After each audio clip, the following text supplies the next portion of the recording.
Seeing all of this from India is pretty weird. Russia is a close partner and China is a strategic rival. A bit like in high school, where your best friend is talking to your sworn enemy. How do you react? That is the challenge before India. But first, some basics.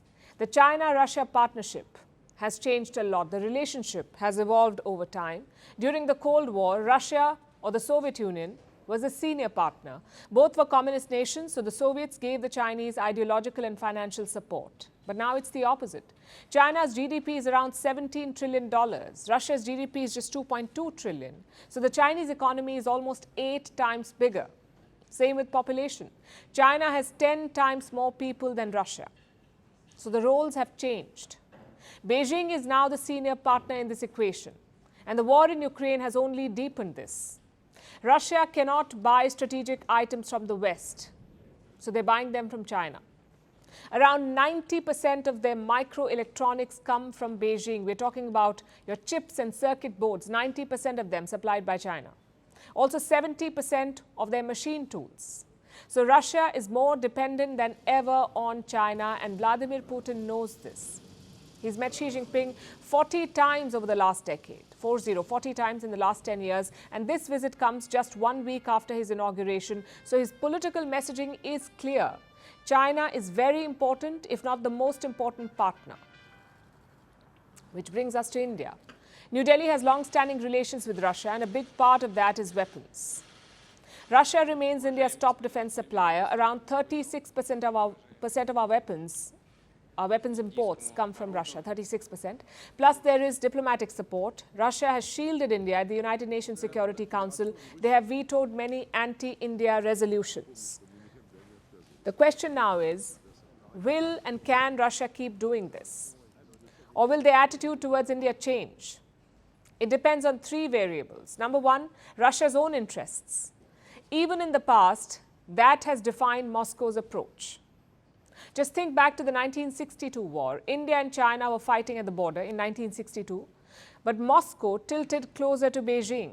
They provided political support to China. They even delayed sending fighter jets to India. Why did Moscow do it? Because they needed China's help. Remember, 1962 also had the Cuban Missile Crisis, so the Russians needed China's help against the West. Now cut to 1971. India was at war with Pakistan, but this time the Soviets supported India. Why? Because Pakistan was a US ally. And the point of this history lesson is quite simple. Russia has been a reliable partner for many decades, but that does not assure support against China. Putin, like all leaders, will put his interest first. Which brings us to the second variable, the money involved. Trade between China and Russia is almost $240 billion. Trade between India and Russia is far less, about $65 billion. And it's not just about the volume, it's also how this trade is conducted. Around 92% of the China-Russia trade is settled in local currencies, in yuan and rubles. That system has not kicked off with India. Russia says it is stuck with billions of unusable Indian rupees. Same with investments. India may be buying a lot of Russian energy, but China is investing in Russian energy. Let me show you some numbers. They cover a period from 2005 to 2021. Chinese state firms invested $95 billion in Russian energy infrastructure. They spent another $48 billion buying up stakes in Russian firms. So Beijing is not just a customer here, it is a stakeholder in Russia. Which brings us to the final variable, the geopolitical vision. What does each side want? India has always called for a multipolar world. On paper, so does Putin. He keeps talking about a multipolar world. But these two worlds are not similar. Putin's multipolar vision is anti-West. And that's something that India is wary of. New Delhi is expanding its trade with Western countries. It is also buying more weapons from the West. So India is not comfortable being branded anti-West. And Foreign Minister S. Jaishankar has explained it best. He said India is non-West, not anti-West, which is very different from China and Russia. These countries are anti-West. So these 3 variables will influence Russia's thinking. And India must be mindful of it. Just think back to the 2020 Galwan clashes between India and China. What did Russia do then? They were neutral. They even tried to diffuse tensions by hosting a trilateral meeting with China and India. But will they do it again? If another clash breaks out, will Putin do the same thing? I ask because 2020 was before Putin's invasion of Ukraine. It was also before Western sanctions. Today, he's under a lot more pressure.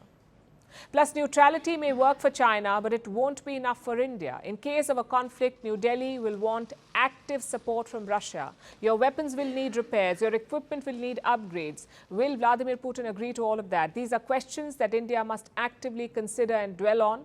I know this is a hypothetical situation at the moment, but sometimes geopolitics is all about that. Strategy is all about that, preparing for the worst. Firstpost reports from the world's second largest continent. Hello, I'm Alison LaGrange. A very warm welcome from Durban, South Africa. We get you the news and the newsmakers from Africa. South Africa goes to the polls on the 29th of May. I will track the election and bring you ground reports. Is it the end of the road for the African National Congress? And will former President Jacob Zuma stage a dramatic comeback? From elections to climate change to innovations and opportunities. As the world's attention shifts, we report from Africa, the heart of the global South. Join me every weekday live on Firstpost.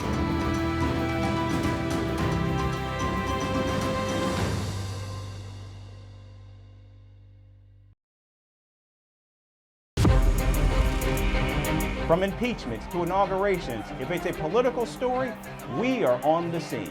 The race for the White House is heating up. We're beating Biden. How dare he say that? If it's breaking news, we're live with the latest coverage. From the White House, the State Department, and Capitol Hill, we know the issues, but above all, we know the players to bring you the latest in-depth analysis on all the key stories that we're covering. I'm Eric Ham. Join me from Washington here on Firstpost America.